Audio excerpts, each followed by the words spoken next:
जय हिंद साथियों। आशा करता हूँ आप सभी बहुत ही मस्त और ज़बरदस्त होंगे।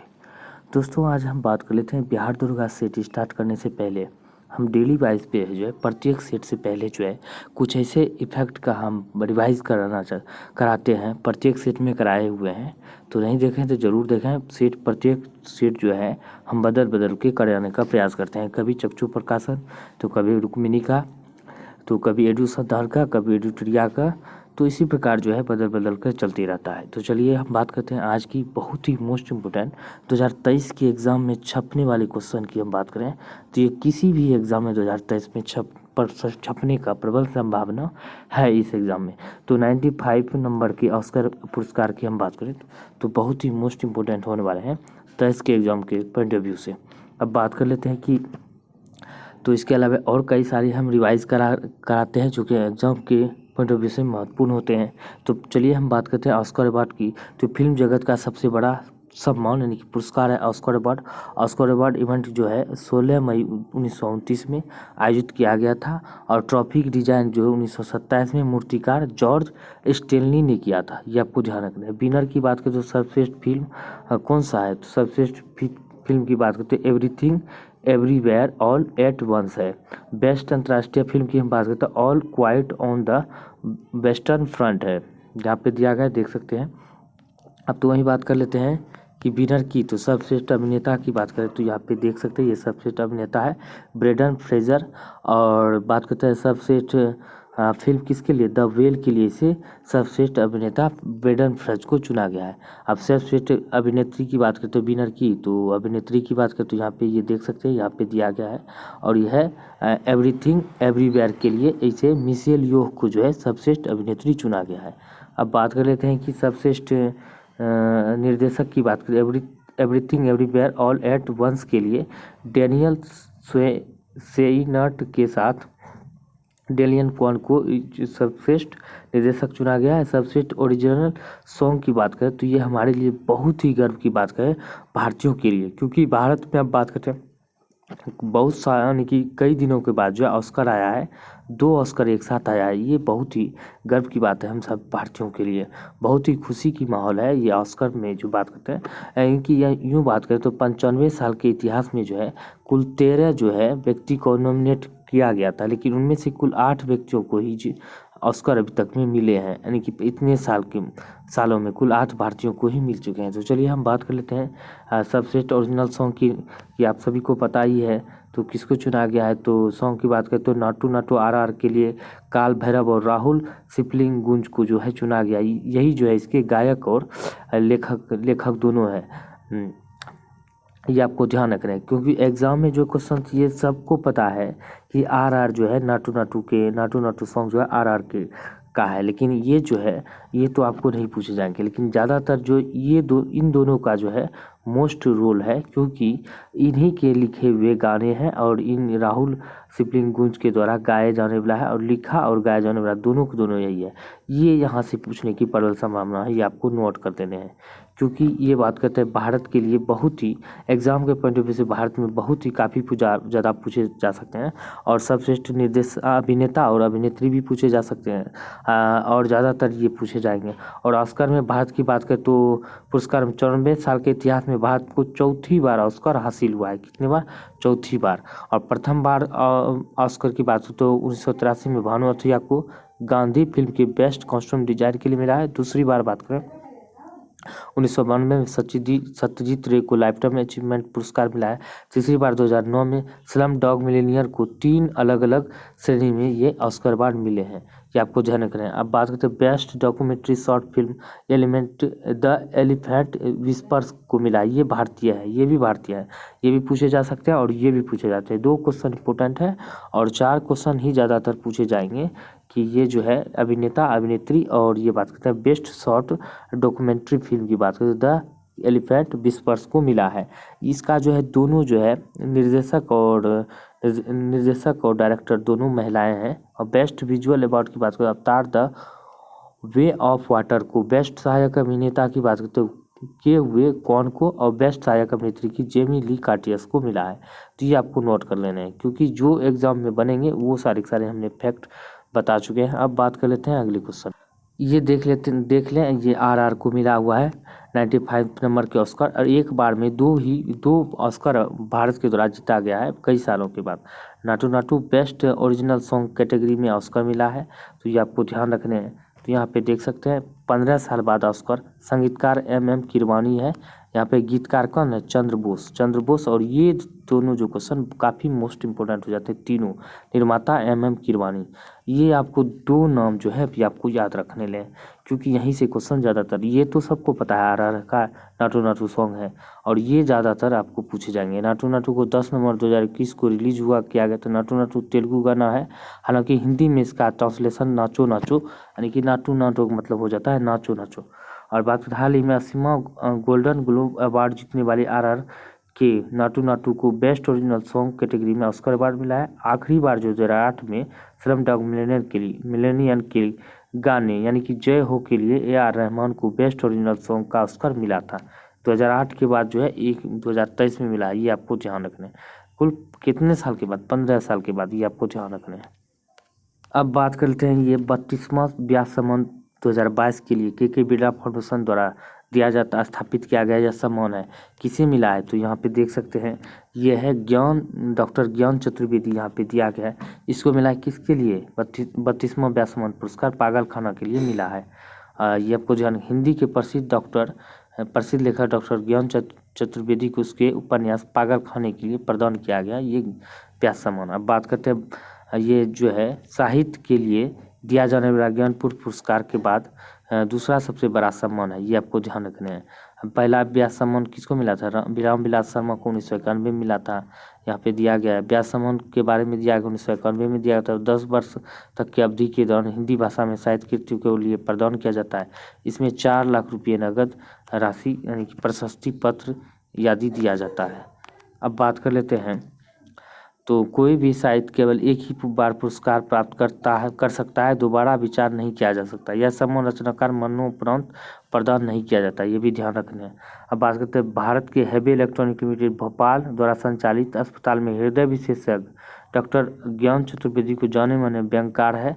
2015 में पद्मश्री से इसे सम्मानित किया गया था, ये आपको ध्यान रखने हैं।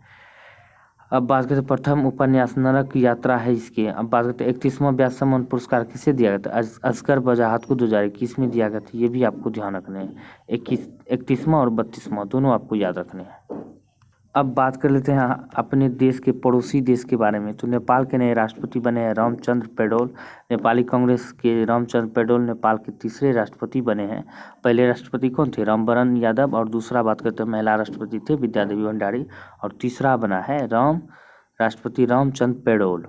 अब बात कर लेते हैं ये बना है नेपाल के। तो अब बात करते हैं यहाँ पे सब दिया गया है नेपाल के बारे में। नेपाल की राजधानी काठमांडू, मुद्रा नेपाली रुपया, और इस वर्तमान में प्रधानमंत्री पुष्प कमल दहन है। अब बात करते हैं धोखेबाज है, अपना पड़ोसी जो धोखेबाज है चाइना, उसके बारे में हम बात कर लेते हैं। तो यहाँ पे दिया गया धोखेबाज पड़ोसी की शी जिनपिंग तीसरे कार्यकाल के लिए चीन गणराज्य के राष्ट्रपति के रूप में चुने गए, तीसरा बार चुना गया है।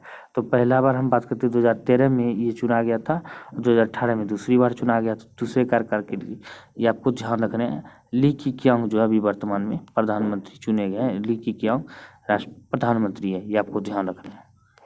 अब आपको ध्यान रखना है सबसे ज़्यादा बार जो है ऑस्कर जीतने वाले फिल्म की बात करते हैं, टाइटैनिक 11 बार मिला है।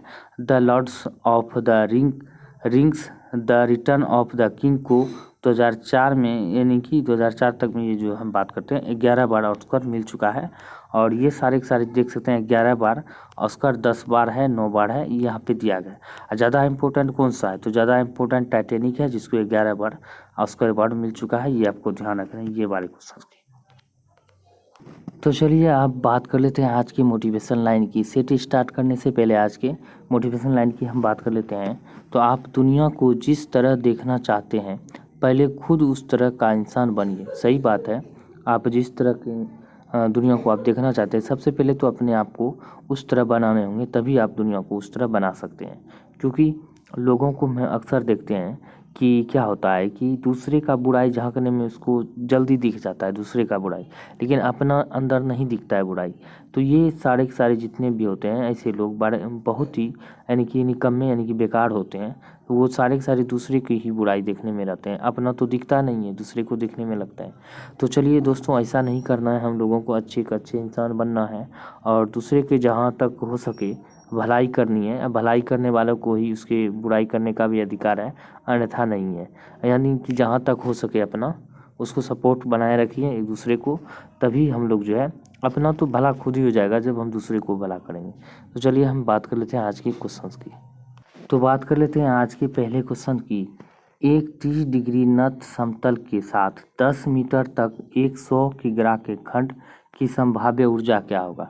तो संभाव्य ऊर्जा की हम बात करें तो क्या होना चाहिए, तो यहाँ पे दिया गया है, तो आप देख सकते हैं मीटर में दिया गया है 10 यानी कि 100 किलोमीटर यानी कि 100 किग्रा दिया गया है। 100 मीटर बार 100 किलोमीटर। अगर जी की मान बात करें तो कितना हो जाएगा 9.8 मीटर प्रति सेकंड स्क्वायर हो जाएगा। अब वही बात करते हैं, एस का मान सेकंड में दिया गया है 10, यहाँ पे दिया गया है 10 मीटर दिया गया है। अब बात करते हैं थीटा की मान क्या दिया गया है, बराबर 30 दिया गया है, 30 डिग्री दिया गया है थीटा का मान। तो इस तरह हम क्वेश्चंस का अगर यहाँ पे इतना दिया गया है तो अब क्या करना है इसको, अब इस संभाव्य ऊर्जा बराबर स्थितिज ऊर्जा होता है, यानी कि इसका हम सूत्र की बात करें तो क्या हो जाएगा, तो mgs साइन थीटा ये हो जाएगा। तो इसमें हमको क्या करने हैं, तो 100 गुने 9.8 गुने 10 गुने साइन 30 बराबर क्या होगा, बराबर 980 गुने तो ये हो जाएगा। तो इसको क्या करना है, जब गुने कर देंगे तो 980 गुने हाफ हो जाएगा। तो इसको कटा देने के बाद क्या हो जाएगा, 490 जूल निकल के चला आएगा। कितना, 490 जूल। तो आंसर बी हो जाएगा।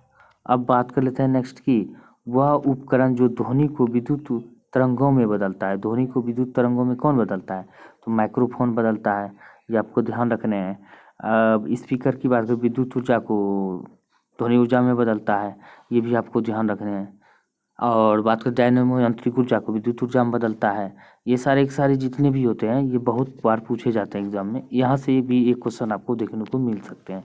अब बात करते हैं डैश ऊर्जा के एक अनवीकरणीय ऊर्जा स्रोत उदाहरण है, यानी कि डैश ऊर्जा के एक अनवीकरणीय स्रोत का उदाहरण है। तो अनवीकरणीय स्रोत का उदाहरण क्या है, तो यहाँ पे देख सकते हैं प्रायोगिक जो है ऊर्जा जो है ये क्या है, तो ये जो है पौंद में यानी कि प्रायोगिक ऊर्जा नहीं, यानी कि ये सॉरी इसका 3 की बात करती है, यह जो है कोयला जो है अनवीकरणीय ऊर्जा का स्रोत है, ये आपको ध्यान रखना है। यानी ऊर्जा प्रकृति में स्वतंत्र में मौजूद है, लेकिन उसमें कुछ असीमित मात्रा में मौजूद होते हैं। जो कभी समाप्त नहीं होता है उसे नवीकरणीय ऊर्जा कहते हैं, जो समाप्त हो जाता है उसे अनवीकरणीय ऊर्जा कहते हैं, ये आपको ध्यान रखना है। जैसे कि हम बात कर लेते हैं कि गैर नवीकरणीय ऊर्जा जीवाश्म ईंधन, कोयला, कच्चा तेल, प्राकृतिक गैस ये और यूरेनियम से प्राप्त होने वाली ऊर्जा, ये सारे के सारे जो गैर नवीकरणीय ऊर्जा होते हैं। अब बात करते हैं बांध में संग्रहित पानी में ऊर्जा होती है। तो बांध द्वारा बनाकर जो संग्रहित किया जाता है ऊर्जा, उसमें स्थितिज ऊर्जा होते हैं। गतिज ऊर्जा का आपको पता ही है, किसी वस्तु में अगर गति है तो उसमें गतिज ऊर्जा है। अब बात करते हैं 5वें क्वेश्चन की, किसी तार की लंबाई दोगुनी करने पर उसके प्रतिरोध पर क्या प्रभाव पड़ता है। उसके प्रतिरोध पे हम बात कर लेते हैं, दोगुना हो जाएगा। कितना, दोगुना हो जाएगा।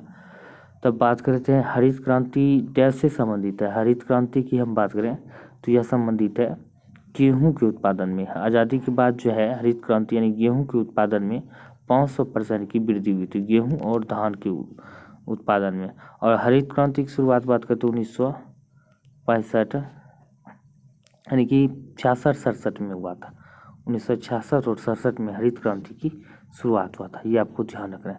हरित क्रांति में बात करें तो क्रांति है।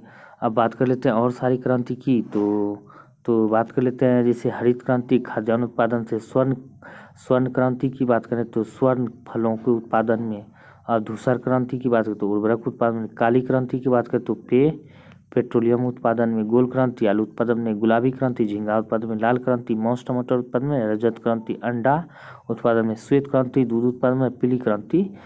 पीली क्रांति की बात करते हैं तिलहन उत्पादन से संबंधित है। ये सारे के सारे आपको ध्यान रखने हैं। अब बात करते हैं भारतीय संविधान की प्रारूप समिति में कितने सदस्य थे। प्रारूप समिति की हम बात करते हैं, इसमें कुल कितने सदस्य थे, तो इसमें कुल 7 सदस्य थे। कितने? 7 सदस्य। अब वही बात करते हैं 29 अगस्त 1947 को संविधान सभा की ड्राफ्टिंग कमेटी का नियुक्त किया गया था। ड्राफ्टिंग कमेटी नियुक्त की गई थी, जिसमें भीमराव अम्बेडकर इसके अध्यक्ष चुने गए थे। इसके अलावा 6 अन्य सदस्य भी थे। उन्हीं सबको मिलाकर जो है कुल 7 सदस्य थे। ये आपको ध्यान रखने हैं। अब बात करें संविधान सभा को 26 नवंबर 1949 में जो है 1949 में क्या किया गया था, अपनाया गया था। 24 जनवरी 1950 को हस्ताक्षर कर दिया गया था और भारत का संविधान लागू हो गया था 26 जनवरी 1950 में। अब बात कर लेते हैं नेक्स्ट क्वेश्चन की। यहाँ पे दिया गया केंद्रीय ग्रामीण स्वच्छता कार्यक्रम कब शुरू किया गया था। केंद्रीय ग्रामीण स्वच्छता कार्यक्रम की हम बात करें तो इसकी शुरुआत जो है 1986 में किया गया था। ये आपको ध्यान रखना है। अब स्वच्छ भारत मिशन की शुरुआत जो हुआ था 2 अक्टूबर 2014 से जो है स्वच्छ भारत की शुरुआत किया गया था। अब बात करते हैं नेक्स्ट की सार्वभौमिक यानी कि सर्वप्रथम सार्वभौमिक गुरुत्वाकर्षण स्थिरांक जी यानी कि बड़ी जी के मान को निर्धारित करने वाला कौन था।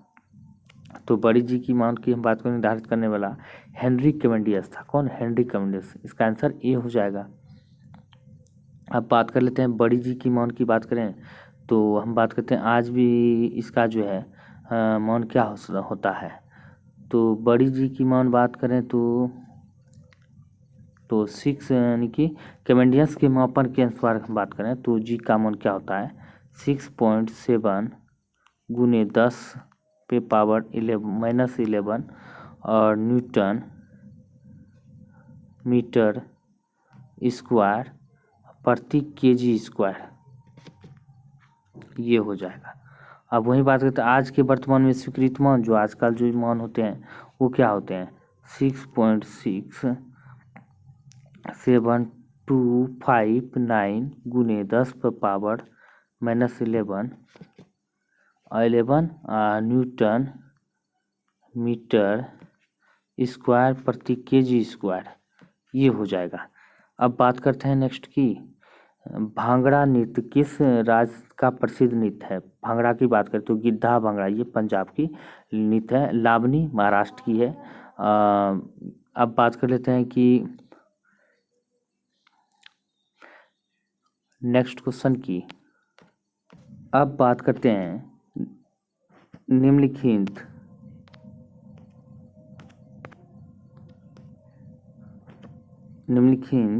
क्या है कि निम्नलिखित में से कौन सा एक असंतुलित कार्बन यौगिक नहीं है। असंतुलित कार्बन यौगिक की हम बात करें तो कौन सा नहीं है तो ब्यूटेन नहीं है। तो बात करते हैं कि पैराफिन श्रृंखला के रासायनिक सूत्र की हम बात करते हैं तो क्या हो जाता है। तो पैराफिन श्रृंखला के रासायनिक सूत्र की बात करें C4H10 हो जाएगा जो कि संतुलित हाइड्रोकार्बन या एल्केन्स होते हैं। अब वही बात करें बेंजीन का अगर बात करें तो बेंजीन का क्या हो जाएगा तो रासायनिक सूत्र की बात बेंजीन की C6H6 होता है। ये आपको ध्यान रखना है। अब बात करते हैं नेक्स्ट की पूर्व राष्ट्रपति प्रणब मुखर्जी ने वर्ष का पहला लोकसभा चुनाव जीता। तो वर्ष का पहला लोकसभा जो जीता था कब जीता था ये 2004 में जीता था। अब बात करते हैं लोकसभा के सदन के नेता प्रधानमंत्री जो होते हैं तो लोकसभा के सदन के नेता होते हैं। अब बात करते हैं इन्होंने पश्चिम बंगाल के जंगीपुर से जो है लोकसभा सीट से चुनाव लड़ा और जीत गया था। ये भी आपको ध्यान रखना है। अब प्रणब मुखर्जी की बात करें तो ये जो है अंतर्राष्ट्रीय मुद्रा कोष के गवर्नर भी रह चुके हैं।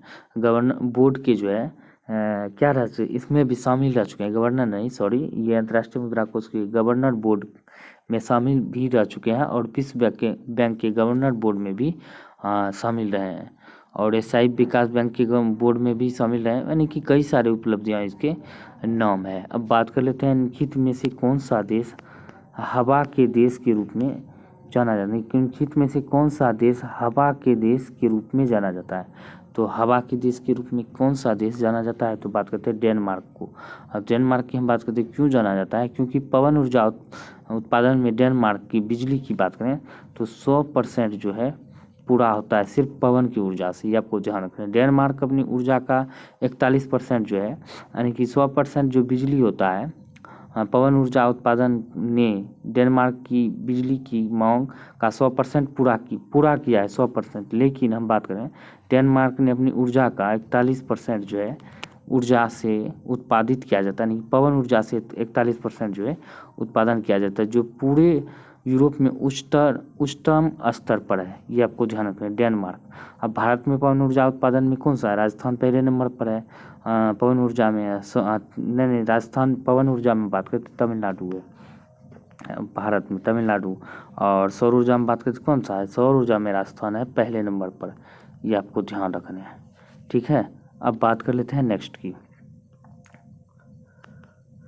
निम्नलिखित में से कौन सा देश, ये तो हो गया। अब बात करते हैं आनंद पुस्तक के लेखक कौन है? तो आनंद पुस्तक की लेखक की हम बात करते हैं, ये कौन है? तो आपको पता ही होगा ये कौन है आनंद पुस्तक के लेखक। ये क्या हो गया? तो आनंद पुस्तक के लेखक की हम बात करें तो ये हो जाएगा बंकिम चंद्र चटर्जी। क्या हो जाएगा? बंकिम चंद्र चटर्जी। इसका आंसर बी हो जाएगा। तो बी नंबर इसका सही हो जाएगा, बंकिम चंद्र चट्टोपाध्याय जो आनंद पुस्तक के लेखक है। अब बात कर लेते हैं कि इसका जो प्रकाशन आनंद मठ का प्रकाशित हुआ था बंकिम चंद्र चटर्जी या चट्टोपाध्याय जो भी कहिए कि एक ही बात है। तो 1882 में इसका प्रकाशित हुआ था। और आनंद मठ में ही सन्यासी विद्रोह का भी जिक्र मिलता है, ये भी आपको ध्यान रखना है।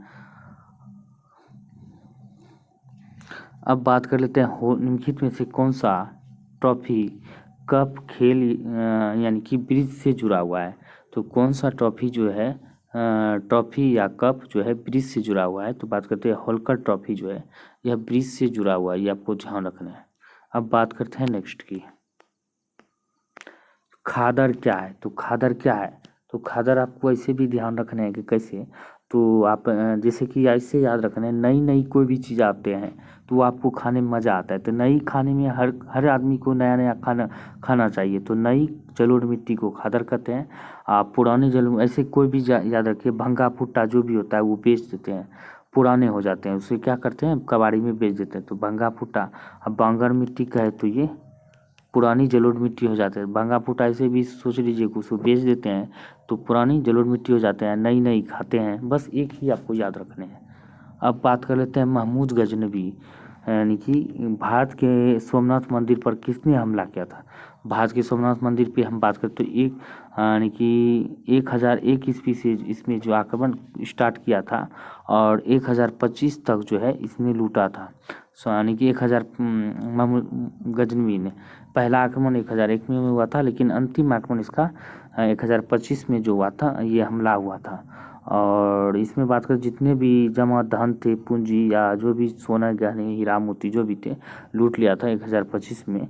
तो यह किसने लूटा था? तो यह लूटा गया था गजनवी के द्वारा, महमूद गजनवी के द्वारा लूटा गया। सोमनाथ शब्द जो है चंद्रमा देवता के रक्षक होते हैं, रक्षक से है। और यह जो है अंतिम बार लूटा था महमूद गजनवी ने गुजरात के सोमनाथ मंदिर पर हमला किया था, ये आपको ध्यान रखना है। अब वही बात करते हैं नेक्स्ट की, मिश्र धातु में निकेल तांबा जस्ता होते हैं। तो किस मिश्र धातु में निकेल तांबा जस्ता होते हैं? तो जर्मन सिल्वर में होते हैं। अब बात कर लेते हैं रामसर कन्वेंशन अतिक्रमणकारी संधि है जो के संरक्षण के लिए रूपरेखा प्रदान करती है। जो किसके संरक्षण की रूपरेखा प्रदान करती है? तो आर्द्र भूमि यानी कि वेटलैंड भूमि के संरक्षण के लिए जो है इसके कन्वेंशन हुआ था, रामसर कन्वेंशन। और रामसर स्थल की हम बात करते हैं ये ईरान में स्थित है। और 1971 में जो इंदिरा गांधी सरकार के द्वारा यह रामसर कन्वेंशन में भाग लिया गया था। 2 फरवरी 1971 में ईरान में शामिल हुआ था। तभी से जो है वही बात करते हैं तो भारत जो है 1982 में बेटलैंड यानी कि रामसर कन्वेंशन में शामिल हुआ था 1982 में, और इसीलिए 2 फरवरी को प्रत्येक 2 साल जो है आर्द्रभूमि दिवस के रूप में मनाया जाता है। वर्तमान में जो है आर्द्रभूमि की संख्या भारत में कितने हैं? 75 है वेटलैंड भूमि की। अब विश्व में सबसे ज़्यादा की कहाँ पे है? तो यूके यानी कि ब्रिटेन में है, 175 है। इससे भी अधिक हो गया होगा अब, लेकिन पहले था इतना भी हो सकता है, नहीं बढ़ा होगा तो। अब बात करते हैं अगले क्वेश्चन की। अब बात कर लेते हैं निम्नलिखित में से कौन सा हरियाणा का पारंपरिक रंगमंच है? तो हरियाणा का पारंपरिक रंगमंच की हम बात करें तो ये कौन सा है? स्वांग है हरियाणा का पारंपरिक रंगमंच।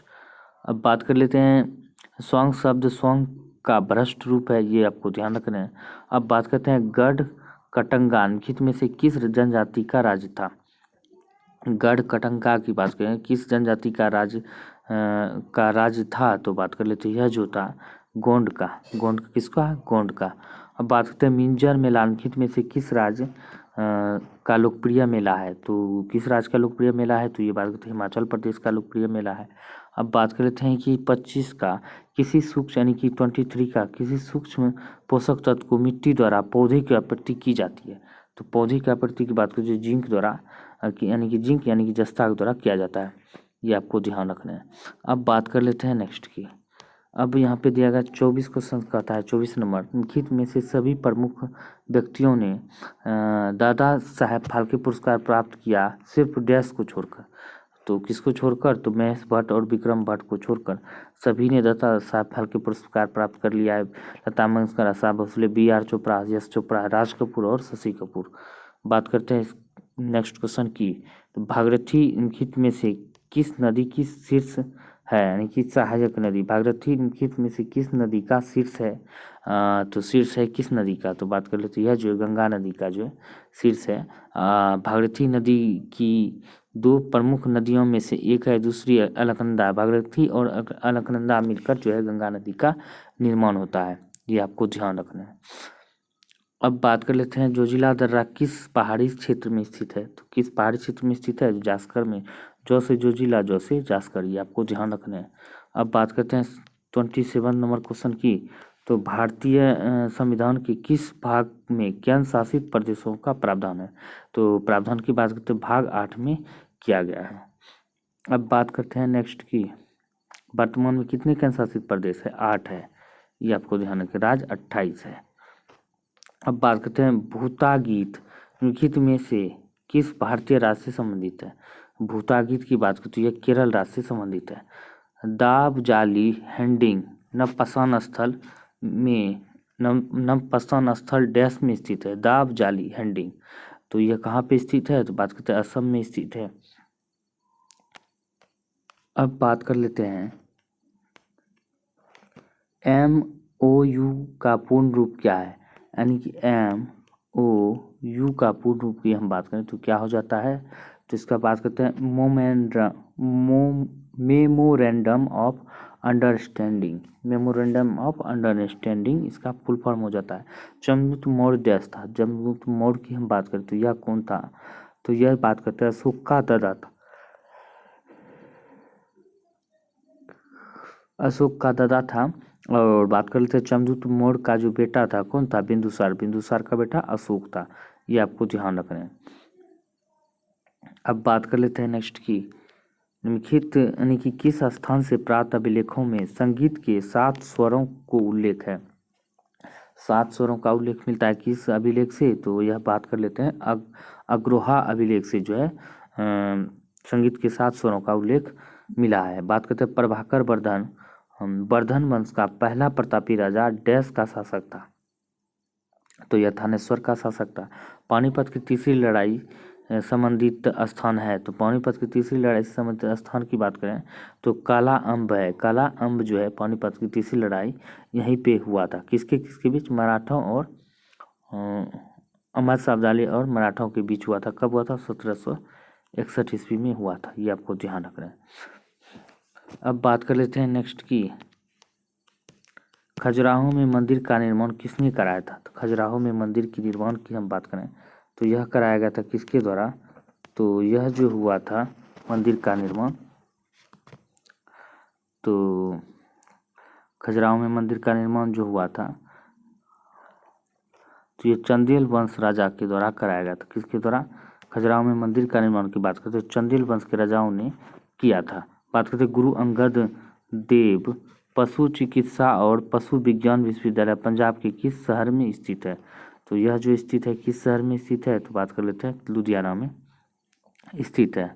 अब बात करते हैं 37 की क्वेश्चन की। तो 37 में कहा गया जाता है कि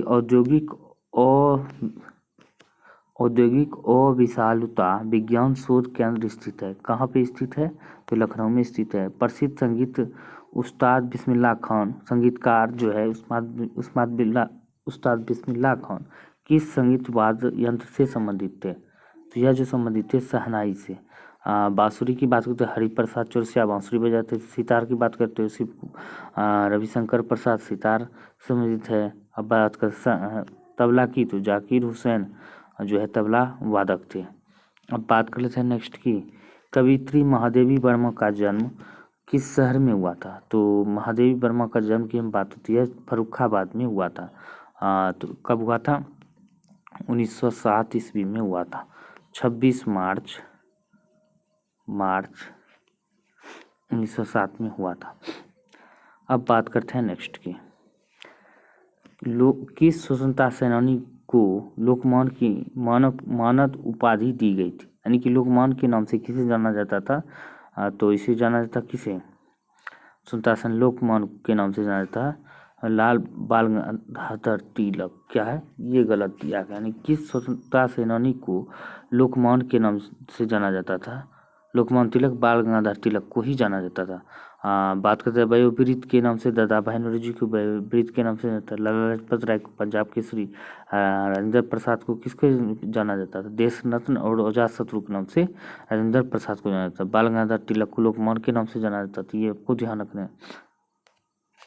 अब बात करते हैं राष्ट्रगान की रचना किसने की? तो राष्ट्रगान की रचना की हम बात करते हैं जो है रविन्द्रनाथ टैगोर के द्वारा किया गया था। राष्ट्रगीत बंकिम चंद्र चटर्जी के द्वारा किया गया था। बात करते हैं संयुक्त राष्ट्र का निर्माण वो किस वर्ष हुआ था? संयुक्त राष्ट्र का निर्माण की बात करते हैं 1945 में, 24 अक्टूबर 1945 में हुआ था। ये आपको ध्यान रखना है। और बात करते हैं संयुक्त राष्ट्र अधिकार पत्र पर 50 देश ने, 51 देश था बनाने वक्त, लेकिन हस्ताक्षर किया था 50 ही देश ने। ये आपको ध्यान रखना है।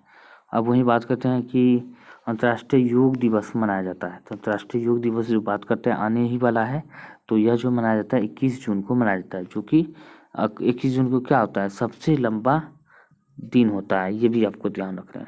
अब बात करते हैं युआन किस देश की मुद्रा है? युआन की हम बात करते हैं युआन यानी कि रेनमिनबी, ये जो होता है चीन की मुद्रा है। किसकी? चीन की युआन।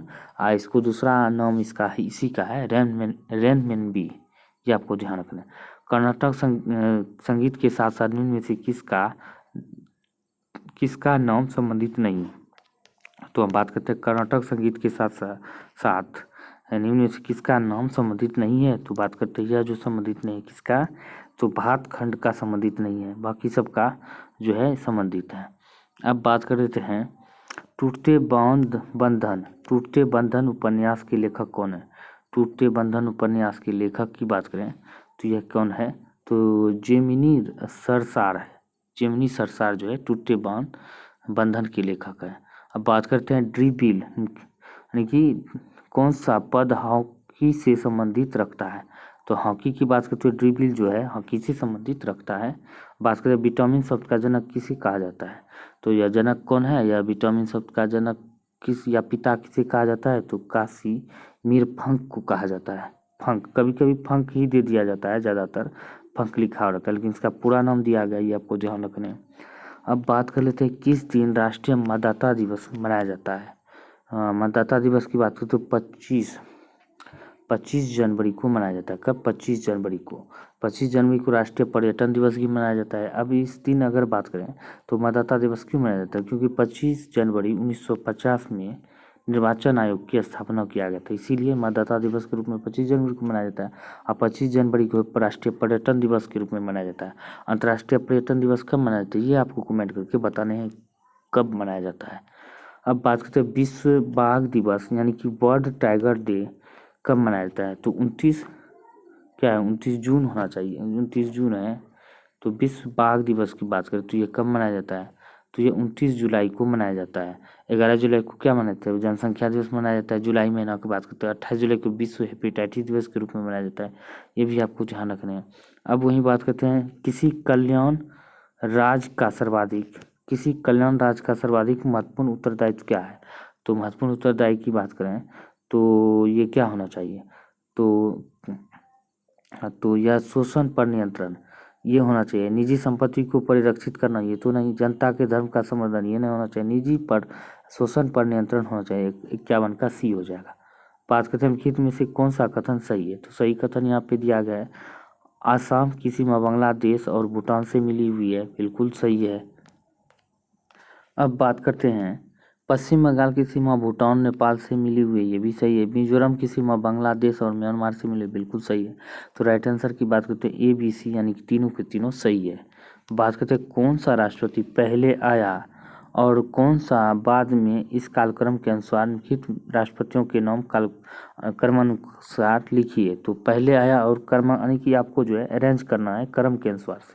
तो चलिए हम अरेंज कर लेते हैं इसका राइट आंसर क्या होने वाला है। तो जाकिर सबसे पहले बात करते हैं किसका, फखरुद्दीन अली अहमद की हम बात करें तो फखरुद्दीन अली अहमद की बात करें तो 1974 से कब तक रहा था, 74 से 77 तक रहा था। ये आपको शॉर्ट कट 1974 से 77 तक।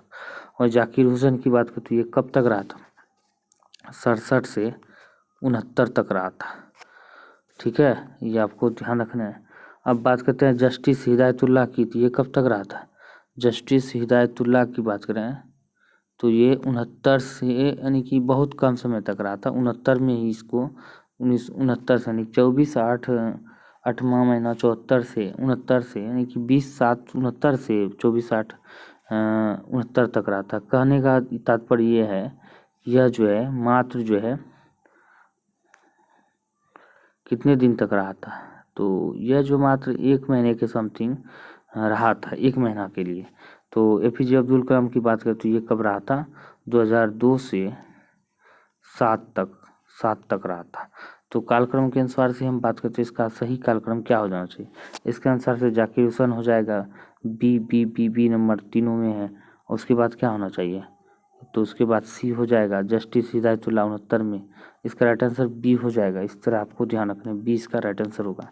बात करें खित में से कौन सी घटनाएं कालक्रम में सही है, तो सही आपको घटनाएं चुनने हैं।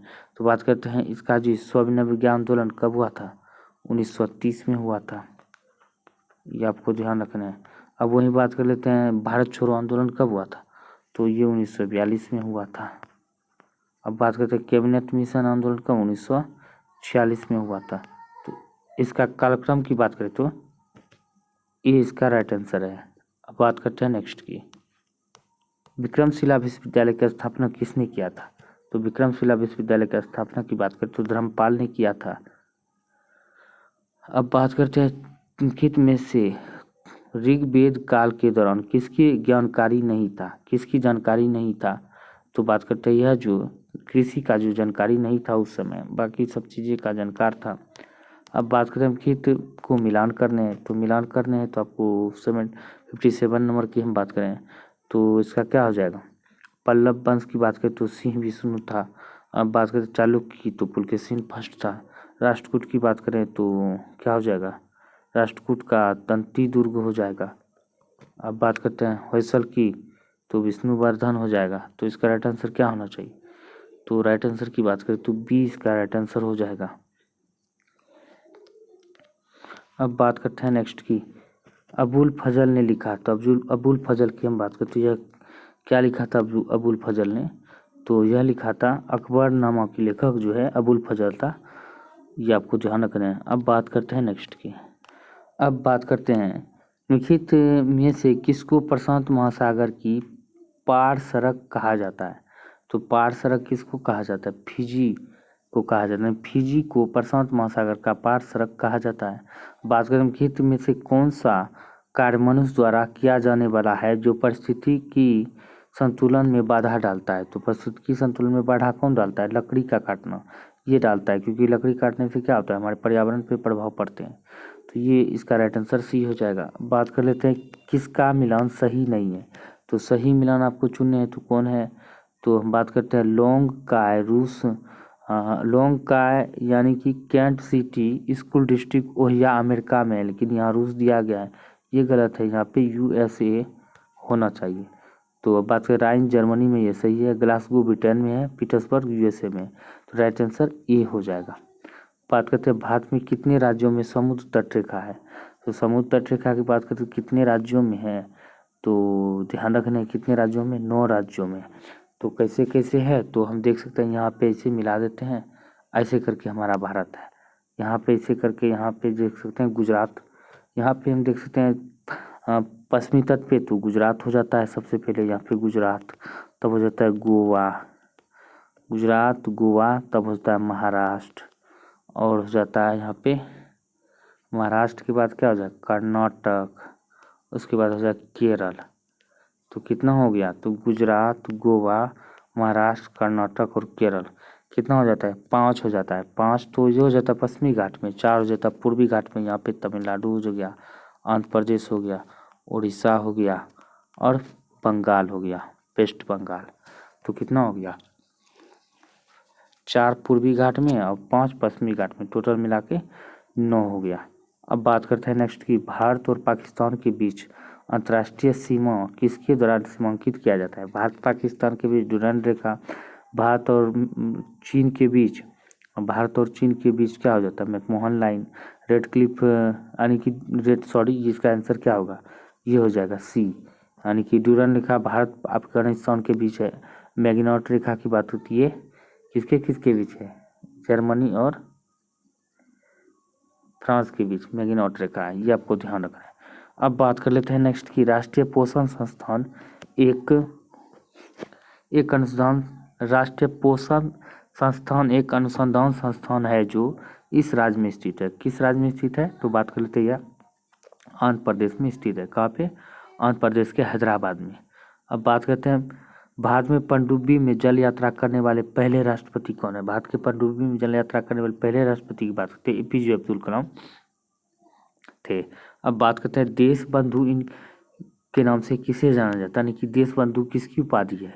तो यह जो उपाधि है, तो हम बात करते हैं, तो यह उपाधि है किसकी, तो CR दास की है। देश बंधु चित्तरंजन दास को जाना जाता है, और दीन बंधु की बात करते हैं CF एंड्रूज को दीन बंधु के नाम से जाना जाता है। पहली पंचवर्षीय योजना का मुख्य उद्देश्य क्या था, तो पहली पंचवर्षीय योजना का मुख्य उद्देश्य की हम बात करें तो क्या था, तो बात करते हैं कृषि में विकास था, दूसरा में उद्योग में विकास था, ये आपको ध्यान रख रहे हैं।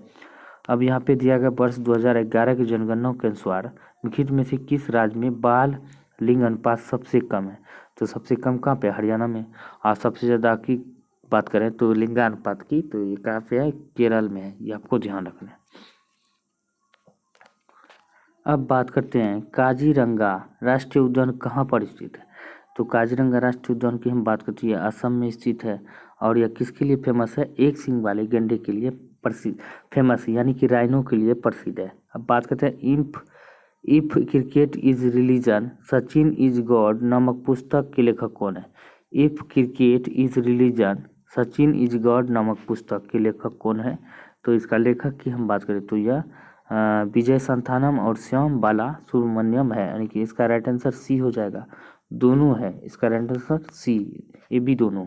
अब बात करते हैं विश्वविद्यालय अनुदान आयोग ने सभी उच्च शिक्षण संस्थानों को प्रत्येक वर्ष किस दिन भारतीय भाषा दिवस मनाने का निर्देश दिया गया है। तो भारतीय भाषा दिवस मनाने का निर्देश जो दिया गया है, किस दिन दिया गया है, तो यह हम बात कर लेते हैं, यह दिया गया है कब,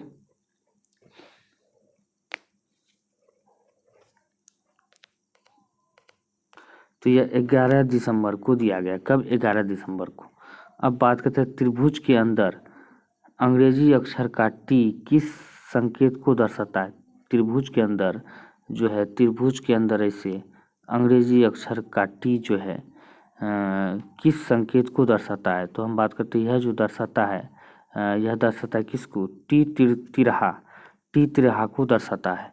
अब बात करते हैं नेक्स्ट की ऋग्वेद की किस मंडल में गायत्री मंत्र का उल्लेख किया गया। तो गायत्री मंत्र का उल्लेख की हम बात करते हैं ऋग्वेद किस मंडल में है, तो यह तीसरे मंडल में है। कीर्ति स्तंभ का निर्माण किसने करवाया था, तो कीर्ति स्तंभ के निर्माण की बात करें तो राणा कुंभा ने करवाया था। अब वही बात करते हैं किस देश की संसद में पहली बार महिला सांसदों की संख्या पुरुषों से ज़्यादा हो गई है, तो महिला सांसदों की संख्या पुरुषों से ज़्यादा हो गई है न्यूजीलैंड में, आपको ध्यान रखना है। अब बात करते हैं हाल ही में किस मंत्रालय ने प्राकृतिक खेती पर राष्ट्रीय मिशन पर एक पोर्टल विकसित किया है, तो यह किस मंत्रालय के द्वारा विकसित किया गया, कृषि और किसान कल्याण मंत्रालय के द्वारा विकसित किया गया है।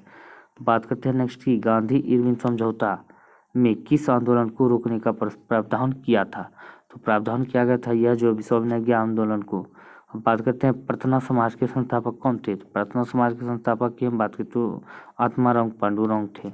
अब बात करते हैं नेक्स्ट की मॉन्टेग्यू चम्सफोर्ड रिपोर्ट। मॉन्टेग्यू चम्सफोर्ड रिपोर्ट की हम बात करें तो यह इसका आंसर क्या हो जाएगा, तो इसका राइट आंसर की बात करें तो देख सकते हैं भारतीय स्वतंत्रता अधिनियम 1940 पर बनी थी, ये गलत है। भारतीय परिषद अधिनियम 1909 पर बनी थी, ये भी गलत है। भारत सरकार अधिनियम 1919 का आधार बनी थी, तो इसका राइट आंसर सी हो जाएगा।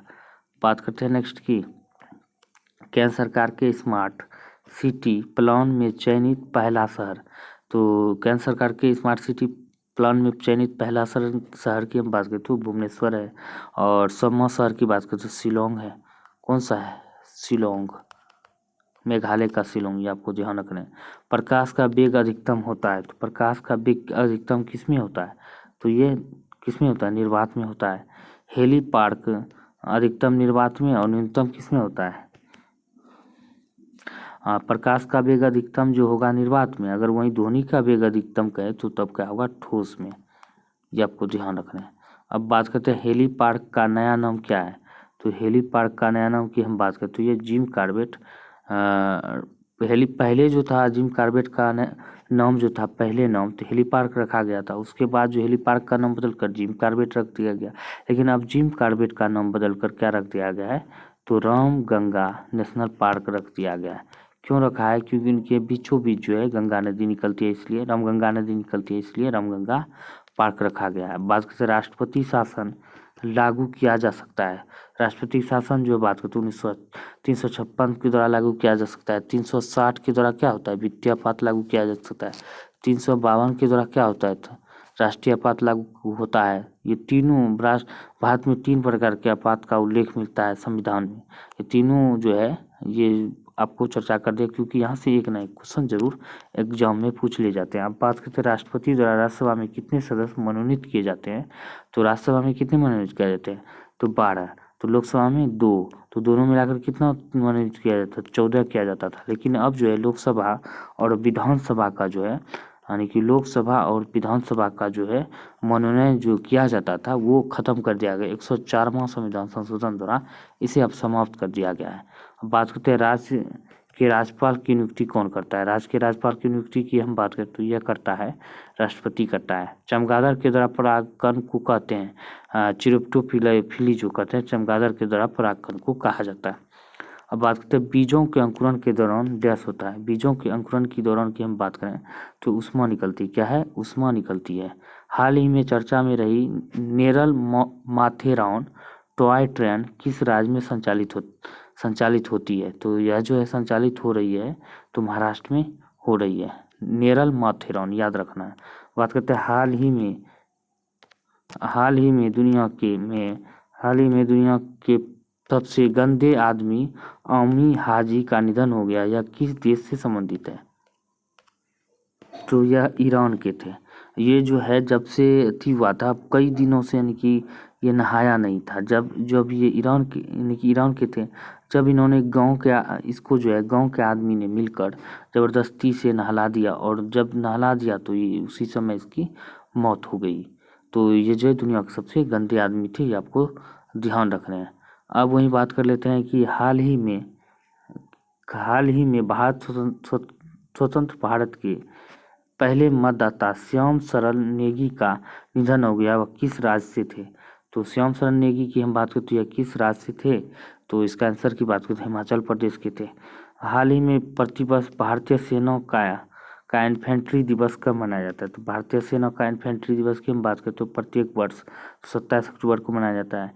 हाल ही में अनवर इब्राहिम ने किस देश के नए प्रधानमंत्री की शपथ ली है? तो यह शपथ ली किसके? मलेशिया के प्रधानमंत्री के रूप में। अब बात करते हैं किस जोन में विभाजित कर पूर्व मध्य रेलवे यानी कि हाजीपुर का गठन किया गया था? किस जोन को विभाजित करके बनाया गया है? तो यह बात करें उत्तर पूर्व रेलवे को विभाजित करके बनाया गया है। अब बात करते हैं डाक टिकट में दिखने वाली प्रथम भारतीय महिला कौन थी? तो डाक टिकट में दिखने वाली प्रथम भारतीय महिला की बात सरोजिनी नायडू थी। बात करते हैं पानी की बूंद का तलीय पृष्ठ पर ना चिपकने का कारण क्या होता है? तो ना चिपकने का कारण हम बात करते हैं पृष्ठ तनाव होता है। क्या होता है? पृष्ठ तनाव। अब बात कर लेते हैं निम्नलिखित का मिलान करने हैं, आपको सही मिलान करने हैं। तो बात करते हैं वाष्पन की हम बात करें तो वाष्पन क्या हो जाएगा? तो वाष्पन की बात करें तो ये द्रव से गैस हो जाएगा। ऊर्ध्वपातन की बात करें तो क्या हो जाएगा? गैस से द्रव हो जाएगा, यानी कि ऊर्ध्वपातन की हम बात करें तो ये हो जाएगा ऊर्ध्वपातन, यानी कि ये द्रव से गैस नहीं होगा, ये हो जाएगा ठोस से गैस। गैस से सीधे ठोस में, गैस से उसके हिमीकरण की बात करें तो ठोस से द्रव हो जाएगा। और पिघलना की बात करें तो यह हो जाएगा, क्या हो जाएगा? तो यह हो जाएगा ठोस से गैस। ये ऊर्ध्वपातन की, ये जिसका जो आंसर होना चाहिए ऊर्ध्वपातन ये दिया गया है। वाष्पन द्रव से गैस, हिमीकरण जो दिया गया है ये हिमीकरण ठोस से द्रव दिया गया है। पिघलना की बात करें द्रव ठोस से गैस दिया गया है। राइट आंसर ये हो जाएगा। तो इसका आंसर की हम बात कर लेते हैं, आंसर क्या हो जाएगा? वो तो गलत मिलान किया गया, तो गलत हम देख सकते हैं तो पच नहीं रहता। वाष्पन की हम बात करें तो ये क्या हो जाएगा? द्रव से गैस हो जाएगा। अब बी की ऊर्ध्वपातन की बात करें तो क्या हो जाएगा? ठोस से गैस हो जाएगा। गैस से ठोस से यानी कि गैस बन जाएगा। हिमीकरण की बात करें तो ये क्या हो जाएगा? गैस से द्रव हो जाएगा। पिघलना की बात करें ठोस से द्रव हो जाएगा। तो राइट आंसर इसका हम बात करते ये दिया गया है। आंसर जो गलत है इसका राइट आंसर ये हो जाएगा। अब बात करते हैं अगले क्वेश्चन की। अब बात करते हैं स्थिर वैद्युत अवक्षेपित्र का प्रयोग किसे नियंत्रित करने के लिए किया जाता है? तो यह जो है किसे नियंत्रित करने के लिए किया जाता है? तो इसका राइट आंसर क्या होगा? वायु प्रदूषक को नियंत्रित करने के लिए किया जाता है।